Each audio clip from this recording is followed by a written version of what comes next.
Parole facile. Bonjour, bonjour. Donc, restez bien accrochés pour ceux qui sont déjà là. Vous pouvez commencer à mettre un petit mot dans le chat, un petit mot de bonjour, mais on va démarrer à 13 heures en heure de Paris pile, eh bien pour que tous ceux qui avaient prévu de nous rejoindre puissent le faire dans les temps. Donc surtout, ne débranchez pas, restez bien ensemble. Vous êtes bien dans ce webinaire sur les 3 clés pour une stratégie gagnante. Bonjour à tous ceux qui sont déjà dans le chat.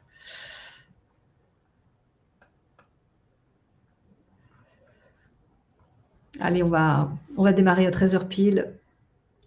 J'espère qu'il fait aussi beau chez vous que chez nous. Voilà, il est 13 heures en heure de Paris et je vous propose de démarrer donc ce webinaire sur la prise de parole facile avec cet intitulé donc les 3 clés pour une stratégie gagnante.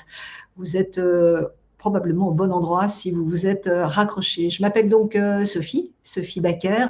Je suis coach, formatrice, conseil en prise de parole en général, prise de parole face au public, prise de parole face aux médias. Je suis une ancienne journaliste et j'ai donc une approche de la prise de parole par le narratif. Ça fait partie des choses que je vous expliquerai pendant ce webinaire qui va nous emmener donc jusqu'à 13h45 en heure de Paris.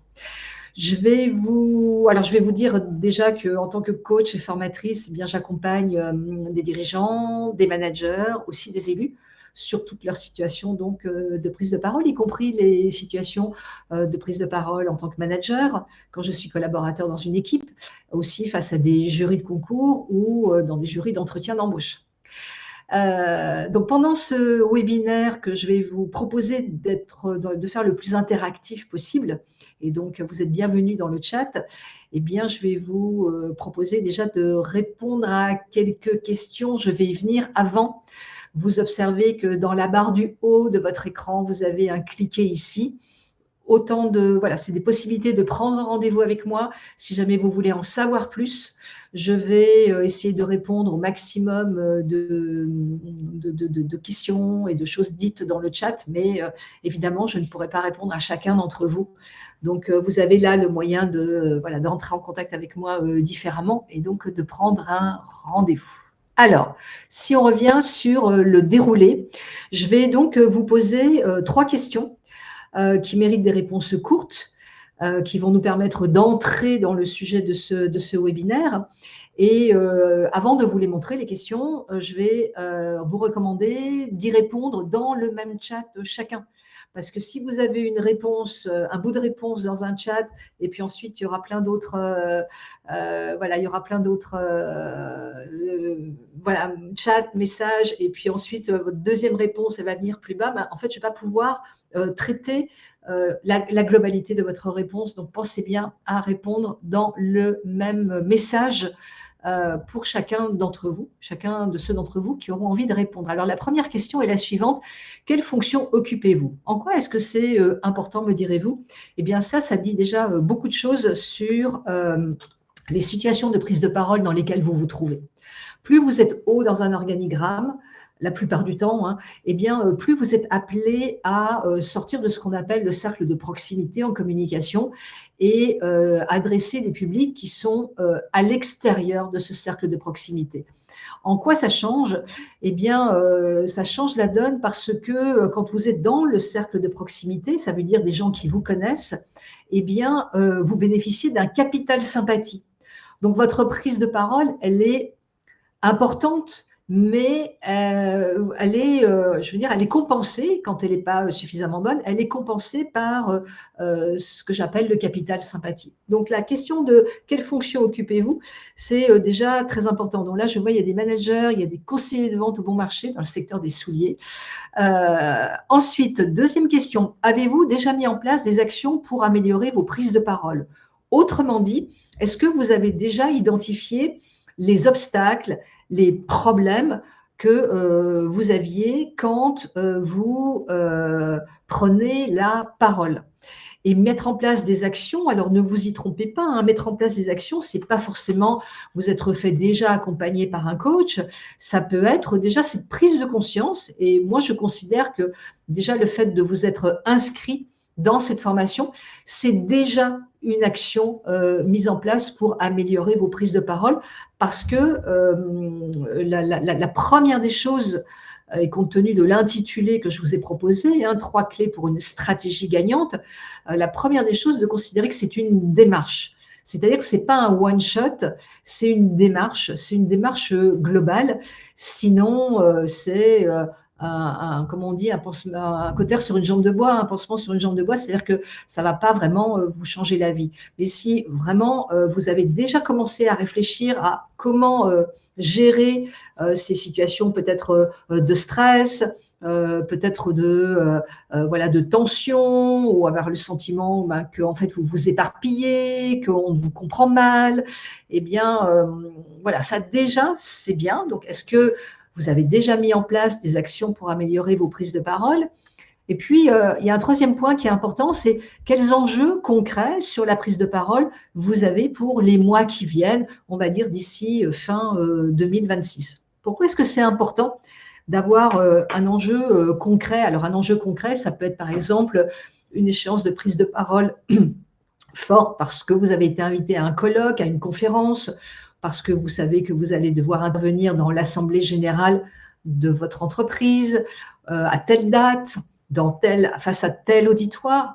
Plus vous avez identifié un enjeu concret, une situation de prise de parole importante pour vous dans les mois qui viennent, et bien plus vous aurez un levier de motivation pour mettre en place des actions, un dispositif pour améliorer, gagner en impact sur vos prises de parole. Je vais prendre la métaphore de la cure d'amaigrissement.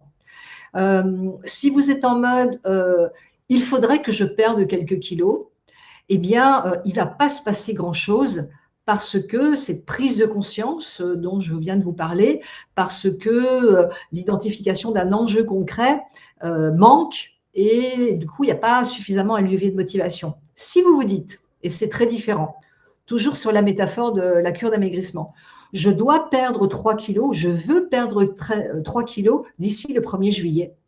Là, vous voyez, dans votre état d'esprit, c'est déjà quelque chose de complètement différent.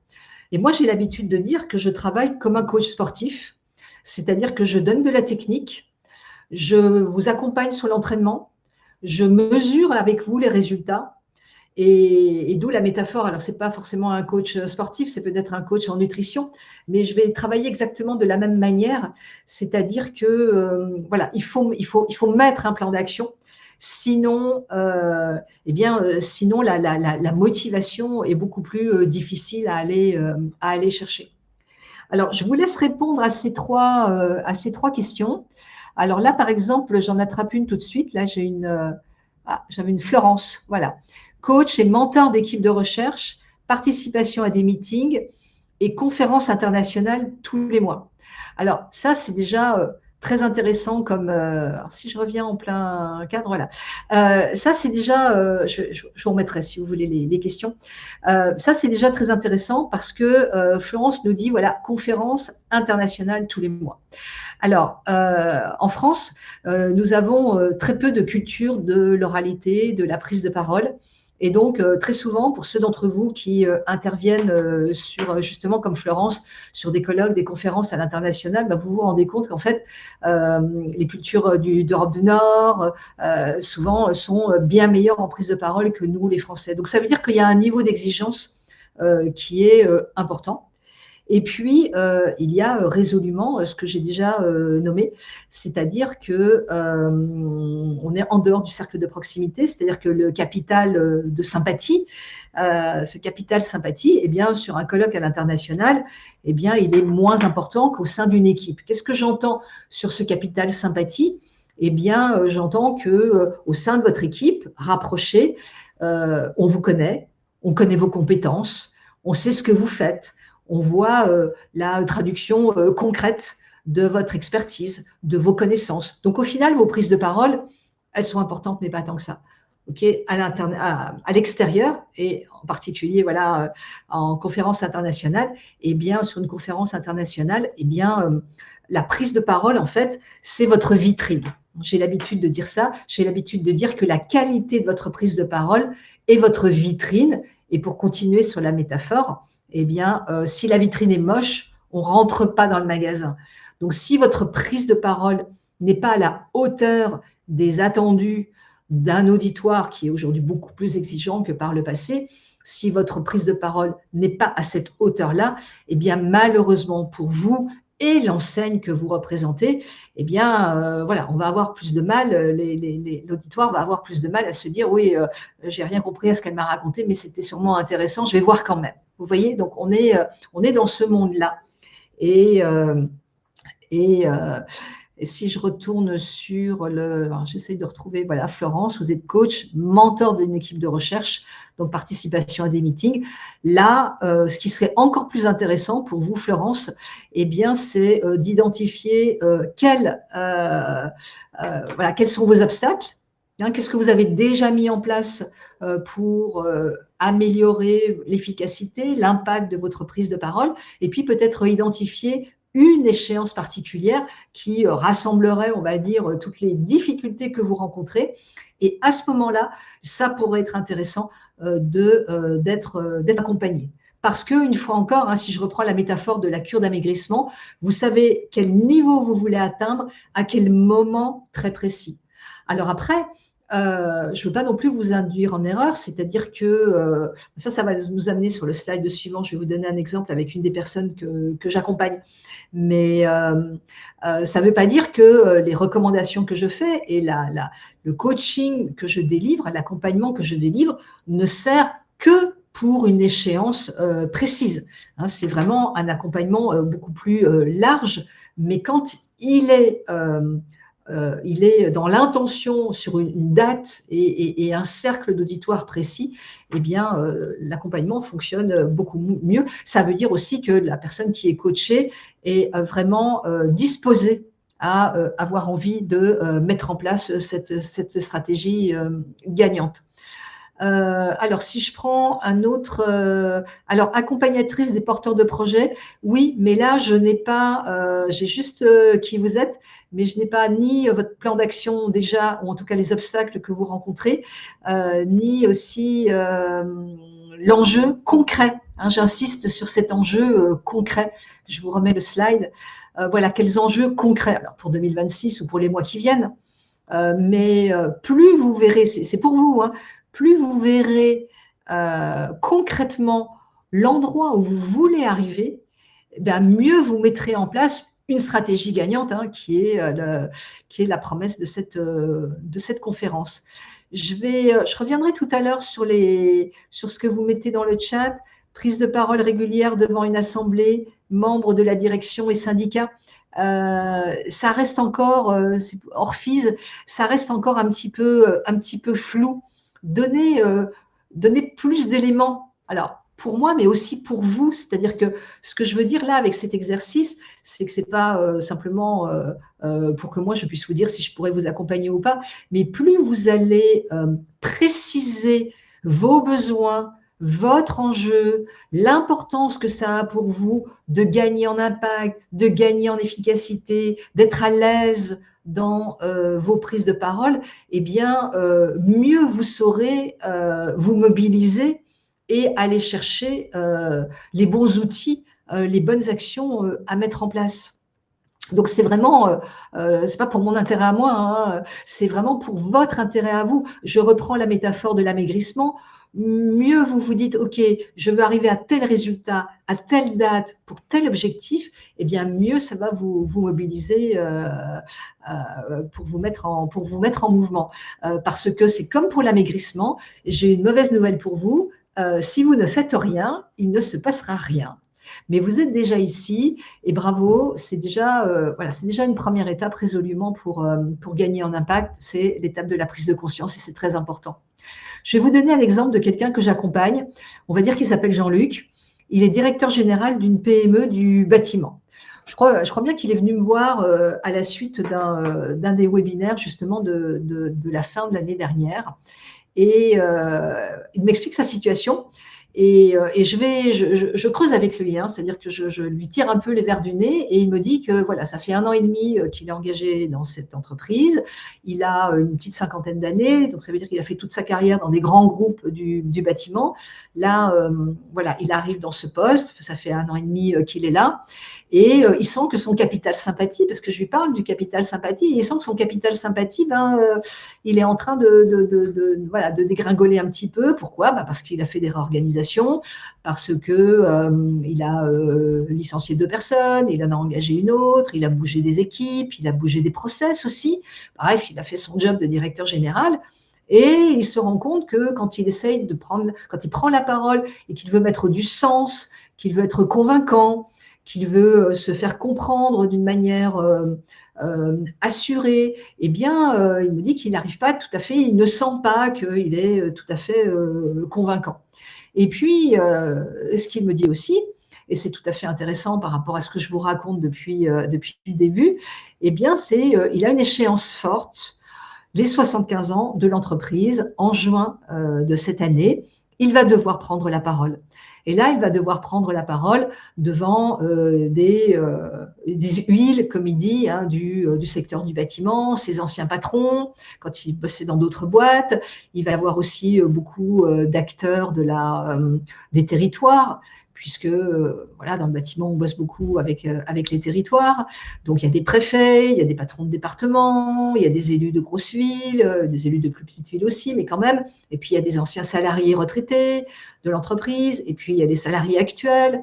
Donc, en fait, ça fait une grosse assemblée avec une échéance vraiment importante pour lui parce que, eh bien, il s'est rendu compte que sa prise de parole, c'est un levier d'action et que, eh bien, l'impact de sa prise de parole pour ce jour-là, eh bien, peut être déterminante sur beaucoup d'acteurs, de membres de l'auditoire, sur des clients potentiels, sur des prospects en cours, sur la mobilisation de ses équipes, sur l'image de l'entreprise, sur son image à lui.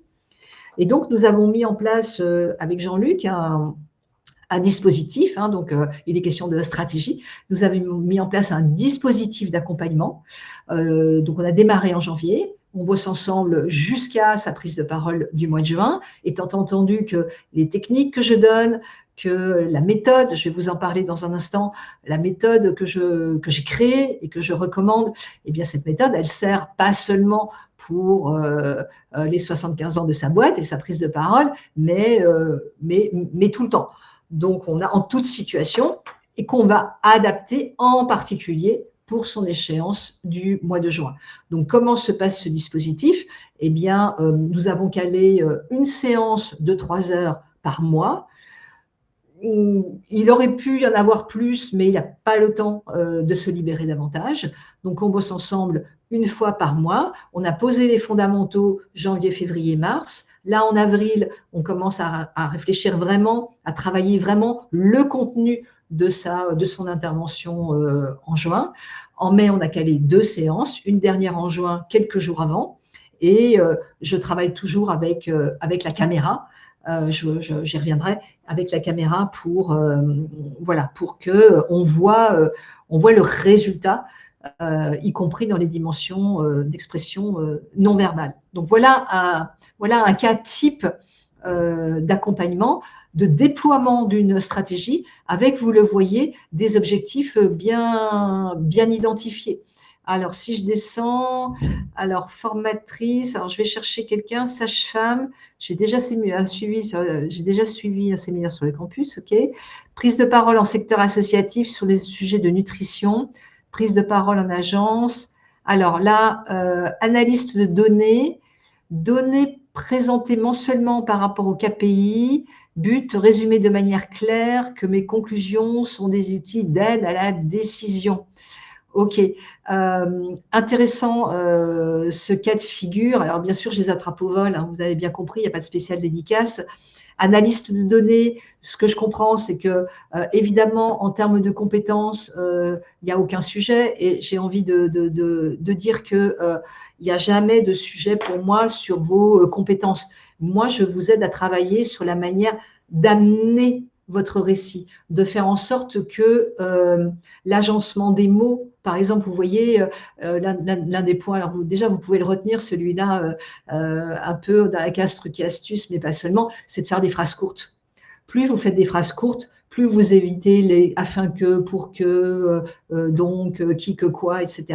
Plus votre récit est rassemblé sur des phrases courtes, ben, plus vous allez gagner en dynamisme et plus votre auditoire va mieux vous comprendre. Si je reviens sur ce qu'a partagé avec nous, alors Gilles, Jules, je ne sais pas, enfin les Gilles, là, analyste de données, ça veut dire que aucun sujet, évidemment, sur les compétences, que vous êtes absolument compétent, évidemment. Vous présentez vos données mensuellement par rapport au KPI, donc ça veut dire que je peux imaginer que vous les présentez face à un comité de direction, face à un comité exécutif. Ça veut dire que vous parlez effectivement à des gens qui doivent prendre des décisions derrière, hein, c'est ce qu'on comprend dans la troisième partie. Résumer de manière claire que mes conclusions sont des outils d'aide à la décision.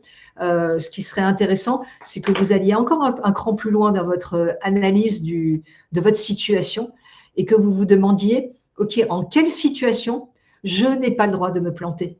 À quel moment je ne peux pas ne pas être clair parce que la vie de la boîte en dépend, parce que j'ai absolument besoin qu'ils me comprennent pour que c'est cette décision-là qui soit prise, parce que de l'âge où je me tiens, je me rends compte que si cette décision-là n'est pas prise, eh bien, il peut avoir des résultats voilà, négatifs.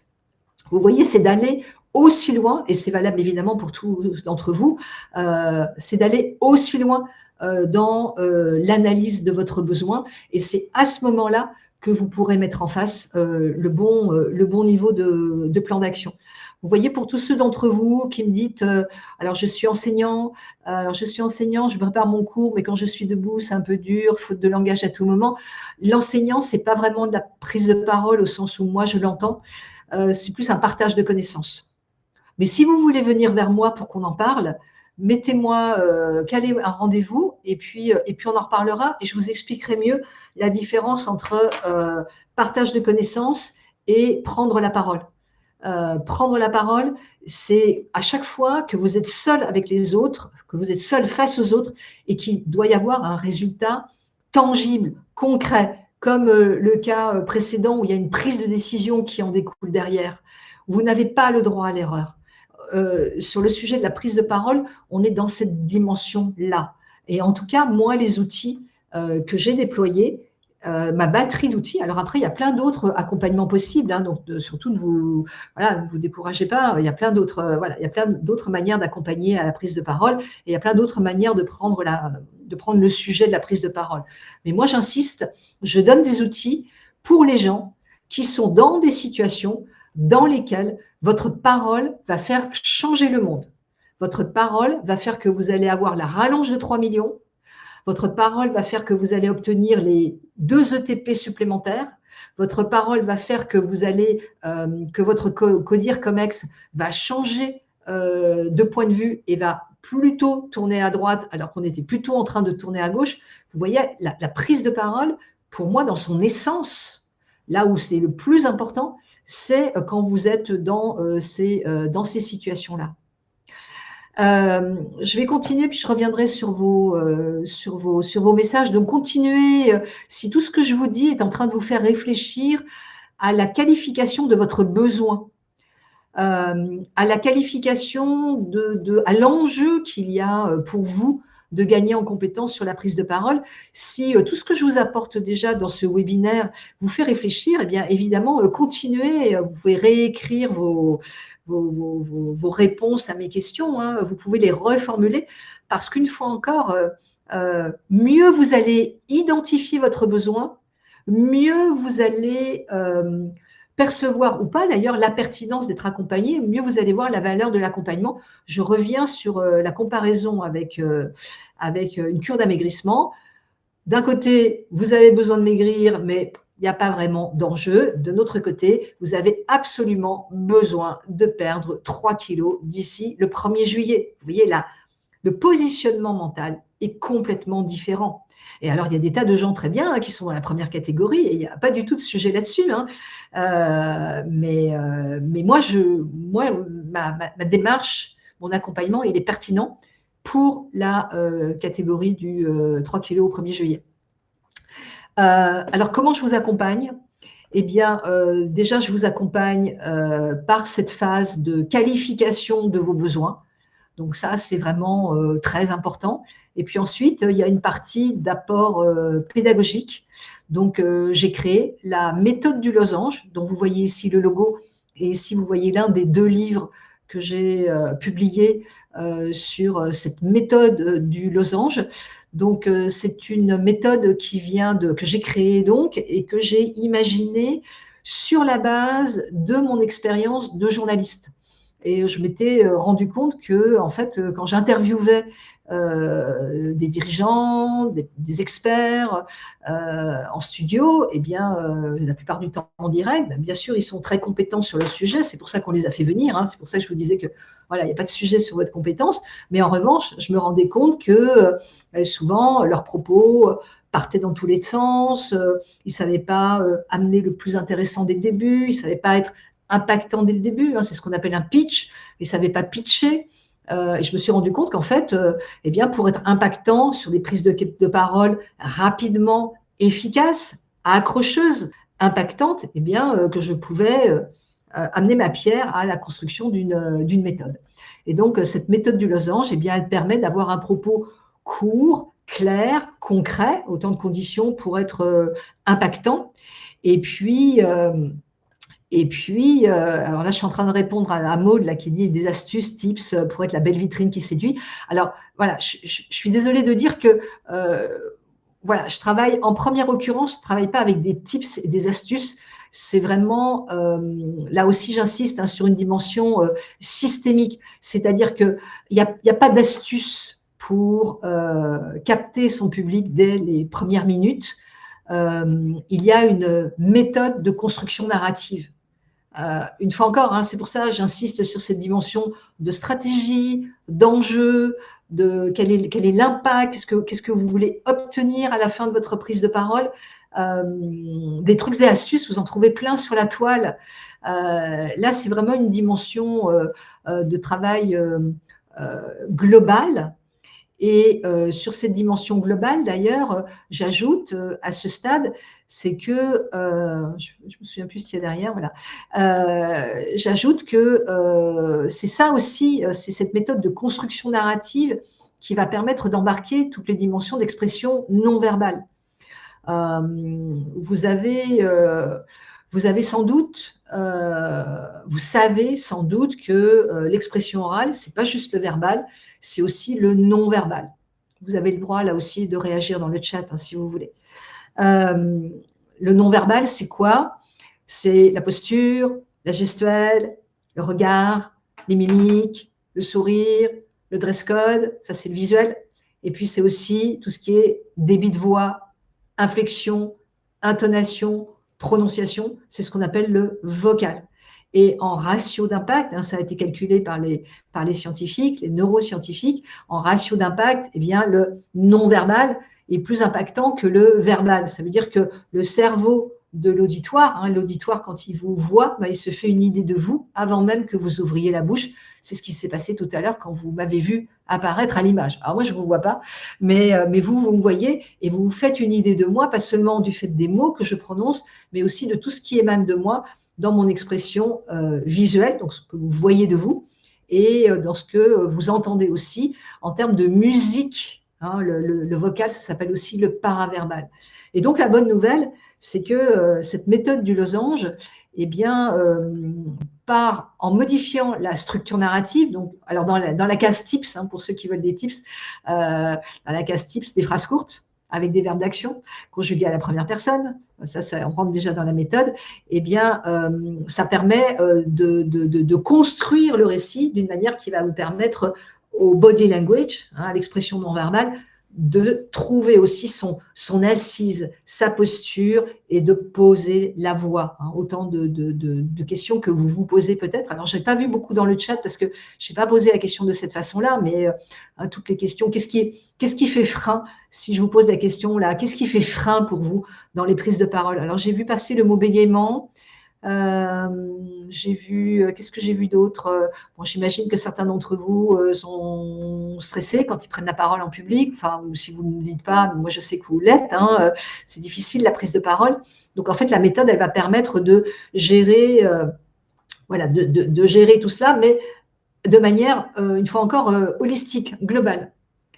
Ensuite, c'est pas parce qu'on a une méthode que ça suffit. Derrière, il faut s'entraîner, mettre en place d'entraînement, donc acquérir de la technique avec la méthode du losange ou n'importe quelle autre méthode. J'insiste sur cette dimension vraiment holistique. Ce n'est pas une addition d'astuces, c'est vraiment une prise en charge globale.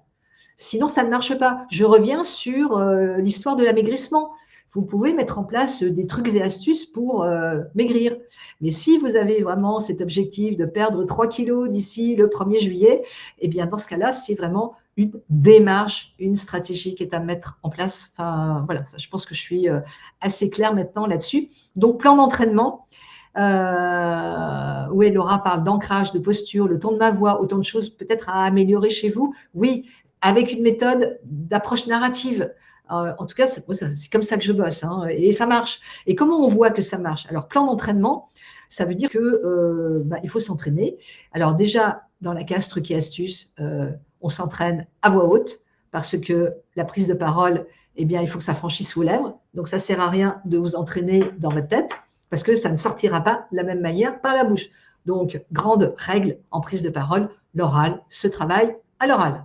Et vous pouvez même vous enregistrer et vous réécouter pour vous demander si objectivement on a compris quelque chose ou pas. Ou demander à votre voisin de table s'il comprend quelque chose à ce que vous racontez. Parce que vous, parfois, vous croyez que vous êtes compréhensible. Avec la méthode du losange, je vous donne des clés de mesure de l'impact.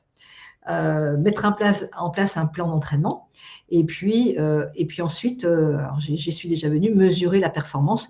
Donc, avec la méthode du losange, j'ai créé une grille d'évaluation de la performance objective, donc sur les critères notamment non verbaux, comme je les ai énoncés tout à l'heure, posture, gestuelle, débit de voix, etc., mais aussi sur des critères verbaux. Et ça permet aux personnes que j'accompagne de mesurer la courbe de progression. Bien sûr, elle n'est pas de cette façon-là. La courbe de progression, elle est bien sûr, elle oscille, mais elle augmente.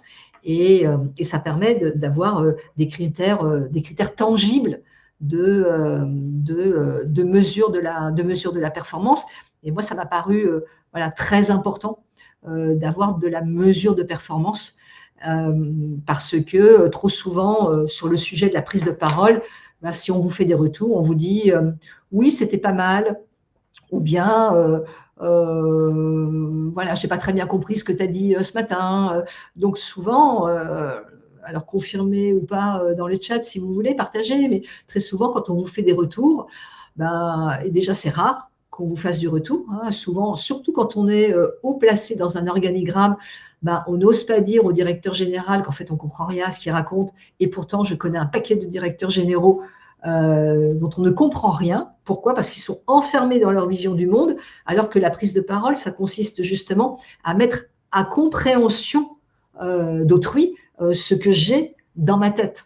Donc c'est pour ça que c'est une technique, c'est une mécanique en fait. Hein. Et ça n'a rien à voir avec la psychologie, c'est du cognitif. Cognitif, ça veut dire comment fonctionne le cerveau de l'autre et comment je peux construire avec mon cerveau, construire mes propos pour que mes propos percutent avec le cerveau de quelqu'un qui, évidemment, n'est pas configuré comme moi. Hein, donc, comment faire pour être… Et la clé, c'est d'être très concret, très factuel, très explicite. Et c'est ça que je raconte dans la méthode du losange. Donc, une méthode, de l'entraînement, alors avec le coach ou tout seul si vous voulez, mais bon, ça c'est comme le tennis ou la cure d'amaigrissement. Hein. Quand on est accompagné, ça marche mieux. On est davantage certain de tenir l'enjeu qu'on s'est fixé. Et puis donc de la mesure de la progression, comme si pour la cure d'amaigrissement, vous pesiez sur la balance. Hein. Voilà, c'est juste aussi simple que ça. Alors, si je retourne dans le chat, alors je vois passer des choses. Qu'est-ce que vous me racontez? C'est le regard des autres qui vous bloque, Magali. Oui, parce que vous êtes, alors, vous êtes dissocié. Alors attention, hein, j'utilise le mot non pas en terminologie psychiatrique, mais vous êtes dissocié, c'est-à-dire que pendant que vous parlez, votre cerveau il continue de mouliner par ailleurs. Et donc, vous avez le loisir. Il y a une partie de votre cerveau qui se dit qu'est-ce qu'il pense de moi? Est-ce que j'ai mis la bonne tenue? Est-ce que ceci? Est-ce que cela? Si vous reprenez une métaphore sportive, quand on fait du sport, on a cette expression de dire être dans le match, être dans sa course. Je ne sais pas si ça parle à certains d'entre vous. Si ça vous parle, faites-moi signe. Euh, et donc, en prise de parole, la technique permet exactement ça. C'est-à-dire qu'il y a un moment où je suis complètement dans mon propos, je suis dans ma prise de parole, je suis dans mon match, dans ma course, et mon cerveau, il ne pense, il est complètement focusé sur sur ce dans quoi je suis. Et donc mon cerveau, il est plus en train de se dire tiens, au fait, alors il y a Michel dans la salle, la dernière fois il n'était pas sympa avec moi, et donc qu'est-ce qu'il va penser là? Non, je suis dans mon match, je suis dans ma course. Ça vous parle ça, d'être dans son match, dans sa course, Magali ou les autres? Oui, non. En tout cas, c'est un point hyper important. Qu'est-ce que je vois d'autre? Alors, oral de concours de la fonction publique de catégorie A et prise de parole devant des administrés en tant qu'élu local. Alors, moi, je travaille, je suis pour répondre à l'IFANT. Moi, je suis intervenante à l'INSP. L'INSP, c'est l'ENA, c'est le nouveau nom de l'ENA. Donc là, je suis sur des hauts fonctionnaires. Alors, les catégories, je ne sais pas. Je crois qu'ils sont A. Hein. Quand on est très haut dans un organigramme, je crois qu'on est A. Je ne suis plus sûre. Enfin, bref, voilà, j'ai des gens qui sont dans des cabinets ministériels, qui sont, voilà, et qui candidatent pour un nouveau poste. Okay, et donc, je les prépare au jury de concours. Et ils sont tout étonnés quand déjà on leur recommande de se préparer parce que en fait, ils n'avaient pas vu. Ce qu'ils n'avaient pas vu, c'est que le jury de concours, il a augmenté en exigence. C'est que le jury de concours de la haute fonction publique à l'INSP, ex-ENA, eh bien, il veut, le jury, il en a marre d'avoir des gens qui construisent leur CV en chronologie, qui déroulent un plan en grand A, grand B, grand C, parce que ce n'est pas les codes de la prise de parole d'aujourd'hui. Donc, le jury, il est très exigeant. Les hauts fonctionnaires, parfois, ils n'avaient pas vu que le monde avait changé. Et donc, quand j'arrive avec la méthode du losange et que je les fais travailler le pitch, alors il y en a qui acceptent, puis il y en a d'autres qui disent non, non, mais ça ira bien comme ça. Bah oui, sauf qu'à l'arrivée, non, ça ne va pas si bien que ça. Donc, ce que je veux dire par là, et je profite donc de ce que vous avez mis dans le chat pour rebondir, en fait, le monde, il change et le niveau d'exigence de l'auditoire, il change. Et ça se voit dans tous les environnements. Et pourquoi le niveau d'auditoire, il change? Le niveau d'exigence de l'auditoire, il change tout simplement parce que la bande passante est saturée. La bande passante, c'est quoi? C'est ça. Hein, c'est nos outils technologiques qui font qu'on croule sous la data, on croule sous les présentations, on croule sous les slides, voilà, on croule sous tout ça, et que si votre prise de parole n'émerge pas du lot, eh bien forcément, c'est moins, voilà, vous êtes moins impactant. Béatrice Leloup, c'est le rythme, faire en sorte que l'intensité d'attention puisse baisser pour l'auditoire. Je mets beaucoup d'énergie, mais pas beaucoup de pauses planifiées. Bon, ce que j'entends, mais je vous ai déjà vu passer plusieurs fois, Béatrice, donc vous accrochez, c'est bien. L'intensité d'attention, en fait, c'est une histoire de structure narrative, de storytelling, hein, qui est l'autre mot savant sur nos sujets. Voilà, et apprendre à faire du storytelling, en fait, c'est une technique. Donc, vous pouvez lire des choses sur la méthode du losange, mais après, en accompagnement, si je vous accompagnais là-dessus, je vous donnerai les apports pédagogiques. Ensuite, je vous ferai mettre dans une situation de prise de parole au plus près du réel. On brancherait la caméra, on débrieferait la vidéo sur la base de la grille de critères d'évaluation de la performance pour voir le résultat. Et ensuite, on installerait une boucle pédagogique, apport pédagogique, mise en pratique, débrief, comme un coach sportif, comme un prof de tennis quand il vous aide à gagner le match. Hein. Il va vous donner la technique, il va vous faire jouer, il va filmer le jeu et puis il va débriefer la vidéo. Hein. On bosse tous de la même manière maintenant. Hein. Voilà, perte de vocabulaire à cause du stress. Alors non, moi je prétends que vous perdez vos idées, mais pas le vocabulaire. C'est plutôt le fil de vos idées que vous perdez. Mais bon, là aussi, on pourrait en rediscuter. Qu'est-ce que je vous raconte d'autre? Continuez de mettre des questions dans le chat. Qu'est-ce que je vous raconte d'autre? Alors vous, moi, j'ai commencé à vous répondre les uns les autres. Alors, possible de se faire accompagner pour une prise de parole sur les réseaux sociaux? Je n'ai pas compris la question. Je travaille en visioconférence, mais je suis visible sur LinkedIn. Sinon, je ne comprends pas la question. Alors, que faire après ce webinaire? Aller chercher l'info. Et quand je vous recommande d'aller chercher l'info, déjà, aller chercher l'info sur vous-même. Comme j'ai commencé à vous auditer ou à montrer c'était quoi un audit de besoin au début de ce webinaire, c'est-à-dire de quoi vous avez besoin. Est-ce que vous avez besoin de perdre quelques kilos? On verra bien à quel moment. Ou bien est-ce que vous avez un enjeu fort de prise de parole parce qu'il y a une échéance forte, il y a une prise de parole que vous ne pouvez pas louper parce que celle-là, elle va être déterminante pour votre carrière, pour la boîte au nom de laquelle vous parlez. Plus l'enjeu est fort, plus vous allez être motivé et plus vous allez tenir un plan d'action, que ce soit avec moi ou avec un autre coach ou tout seul. Mais voilà, allez chercher l'info aussi sur les autres modalités d'accompagnement. Enfin, franchement, sur ce sujet-là, vous en avez tellement que allez-y, hein, c'est pléthorique. Mais en tout cas, voilà, renseignez-vous. Et si vous êtes là, eh bien, c'est que déjà vous êtes dans cette démarche et c'est déjà très chouette. Ensuite, évaluer l'enjeu concret opérationnel pour vous. Je ne vais pas revenir sur mon histoire de maigrir de 3 kilos d'ici le 1er juillet. Et puis, demandez-vous ce que vous pourriez mettre en place.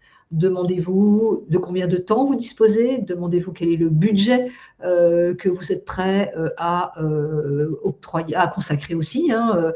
Après, vous pouvez trouver plein de choses gratuites aussi sur le web, évidemment. Moi, c'est mon métier.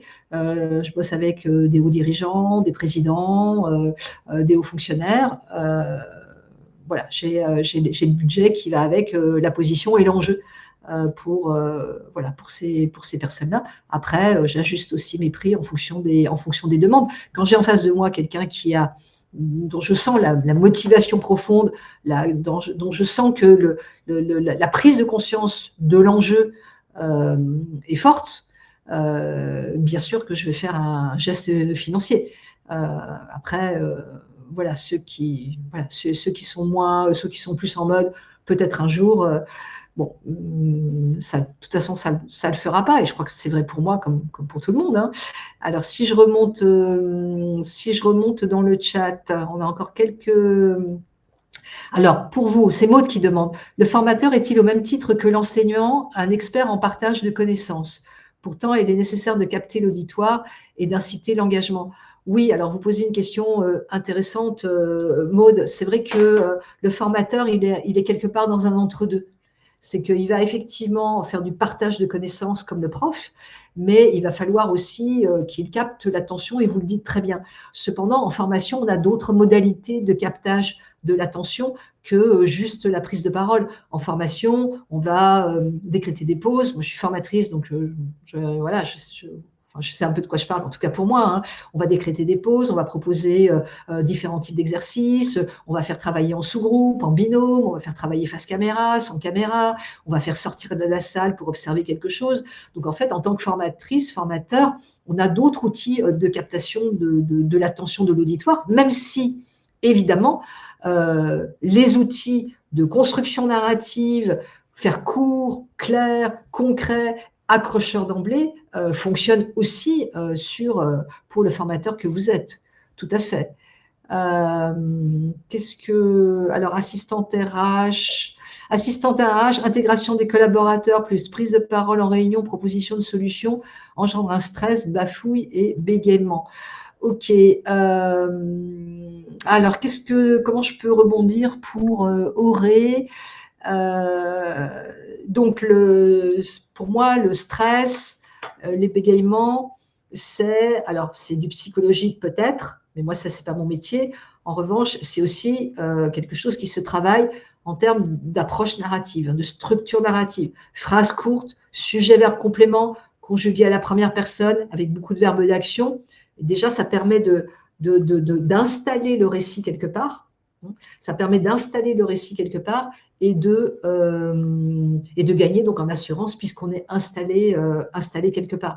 Je trouve intéressante votre intervention parce que ça dit bien que on peut avoir ce besoin de gagner en compétences, de monter en compétences en prise de parole, quels que soient les échelons dans une entreprise.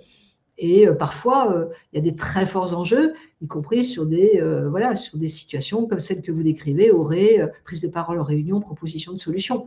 Donc, c'est valable à tous les étages. Une fois encore, mieux vous aurez les uns les autres identifié l'enjeu pour vous, la motivation qu'il y a derrière vous, plus vous allez pouvoir déployer un plan d'action, une stratégie, et avoir recours à de l'accompagnement, ou pas d'ailleurs, hein, avec moi ou avec d'autres, une fois encore. Hein. Là, je vous ai présenté, parce que l'heure tourne et on a quasiment terminé, là, je vous ai présenté comment prendre le sujet de la prise de parole d'une manière professionnelle, hein, d'une manière engagée, avec un retour sur investissement, un objectif clair d'enjeu. Il est 13h45, je vous remercie de m'avoir suivi, je vous souhaite bon vent sur toutes vos prises de parole et bien sûr, vous pouvez venir vers moi pour en savoir plus, je serai ravie de vous répondre. À bientôt, prenez soin de vous, ciao ciao.